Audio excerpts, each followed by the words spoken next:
I want to make clear that all Asian Americans who are understandably feeling hurt and afraid right now and wondering whether anyone else in America cares, that Congress sees you, we stand with you, and we will do everything in our power to protect you. Go back to Wuhan and take the virus with you. You are the reason for the coronavirus. These are but a few examples of what Asian Americans have experienced over the course of the last year. They were stoked by the words of former President Donald Trump. He used racial slurs like Wuhan virus, China plague, and Kung flu. But what started out last January as dirty looks and verbal assaults has escalated to physical attacks and violence. This should not have to be said, but I want to be very clear. No American of any race or ethnic group is responsible for the COVID-19 pandemic. Combating hate is not a partisan issue. The victims of race-based violence and their families deserve justice. I would also suggest that the victims of cartels moving illegal aliens deserve justice.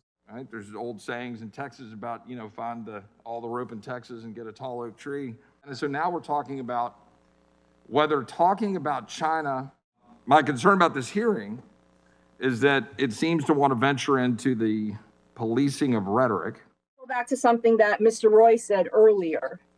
Your president and your party and your colleagues can talk about issues with any other country that you want, but you don't have to do it by putting a bullseye on the back of Asian Americans across this country, on our grandparents, on our kids.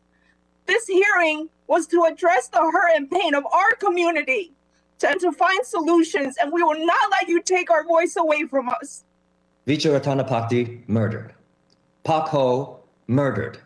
Noel Quintana, face slashed with a blade from ear to ear. An 89-year-old woman set on fire.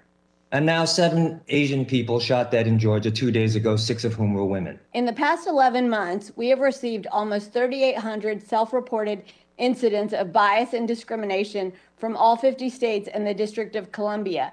We've heard in the past 24 hours many describe anti-Asian discrimination and racial violence as un-American.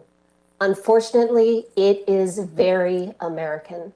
The committee also has before it right now the COVID-19 Hate Crimes Act introduced by Congresswoman Mang and Senator Hirono.